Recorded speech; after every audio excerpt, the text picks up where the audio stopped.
You've been lied to. They told you that if you just try harder, everything will work out. Study harder, work longer, push more, hustle nonstop. But here you are burnt out, anxious, and still not where you want to be. Isn't that strange? You gave it your all, and yet life feels like quicksand. What if I told you the problem isn't that you're not trying hard enough, but that you're trying too hard? This video isn't about giving up. It's about waking up. Because the real winners of life, they move differently. Chapter 1. The Effort Paradox. Try less, get more. Here's the first brutal truth. Trying too hard is a form of fear. When you force things, when you're desperate to succeed, you're broadcasting a message to the universe. I'm not enough as I am. Think about it. Have you ever tried really hard to impress someone and it made things awkward? But when you were chill, effortless, natural, people gravitated toward you. That's the effort paradox. Success is like a cat, chase it and it runs away. Sit still and it climbs into your lap. Trying hard creates resistance. Trying smart creates results. Chapter 2. The cool kid effect. The power of detachment. Ever noticed how the most popular person in the room doesn't beg for attention? They're not chasing. They're choosing. This isn't arrogance. It's alignment. You don't win life by sprinting after validation. You win by becoming someone who doesn't need it. That's what makes you magnetic. People feel your calm, your self-trust, and they want in. Detach from the outcome, and suddenly you start winning the game. Chapter 3. The muscle versus flow rule. Force versus form. Trying hard is like clenching your fist to catch water. The tighter you squeeze, the less you hold. You don't need more muscle. You need more flow. A martial artist doesn't win by trying harder.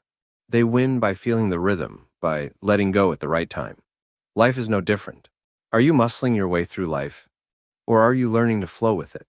Because force breaks things. Form builds things. Chapter 4. The archery truth. Aim, then forget. An archer pulls the string, takes aim, and then they let go. If they hold the arrow forever, it goes nowhere. Same with your goals. Overthinking, overplanning, obsessing. That's you holding the arrow too long. Do the work, take aim, then let it fly. Trust the process. Because trying to control every variable is just anxiety in disguise. Chapter 5. The love glitch. Why desperation repels. Let's get real. Desperation kills attraction. In relationships, in careers, in friendships, when you need something too badly, it pushes people away. Why? Because energy doesn't lie. When you're chasing love like oxygen, you're telling the world, I don't have enough. And that scarcity repels. But when you're whole, grounded and still, you become the person they chase. The trick isn't to try harder to be loved. It's to love yourself so completely that everything else becomes a bonus. Chapter 6. The try-hard identity. When hustle becomes a prison, you've worn hard work like a badge of honor. But what if it's a cage? If your identity is tied to the grind, you'll never feel safe resting. You'll sabotage peace. You'll feel guilty when things come easy, because somewhere inside you believe, if I'm not struggling, I'm not worthy. That's a lie. Ease doesn't mean laziness. Sometimes the most powerful move is to stop paddling and let the current carry you. Chapter 7. The backwards law. The more you need it, the less you get it. Mark Manson said it best. The desire for a positive experience is itself a negative experience. The more you need to be confident, the more insecure you feel. The more you need to be rich, the poorer you feel inside. Because needing puts you in lack. It creates inner tension. And tension blocks flow. Instead, what if you could say, I already have what I need. You move from grasping to giving, from force to freedom. And that's when life starts unfolding in your favor. Chapter 8. The playground rule. The joy of not caring. Watch kids on a playground. They're not trying to impress. They're not calculating every move. They're just being. And in that state of pure presence, they're more alive than most adults ever feel. Now compare that to you scrolling Instagram, chasing metrics, worrying about your image. You've traded joy for strategy. But guess what? Real impact doesn't come from trying to be impressive. It comes from enjoying the game so much that people feel the fun in you.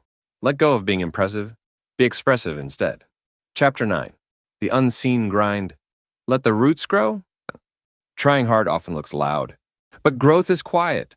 A seed doesn't scream when it breaks through soil. Your greatest progress might be invisible right now, like roots growing underground. You may feel like nothing's working. But the truth is, you're building depth, character, foundation. Let others chase shiny results. You build quietly, deeply. relentlessly but not frantically. That's how trees grow tall. Not from trying harder, but from trusting the season. Chapter 10, The Art of Non-Striving. Discipline without desperation. Let's make this clear. Not trying hard doesn't mean not doing the work. It means doing the work without becoming needy for the result. It means showing up with discipline but without desperation. It means being fully invested but not emotionally hijacked. This is non-striving, still, focused, powerful.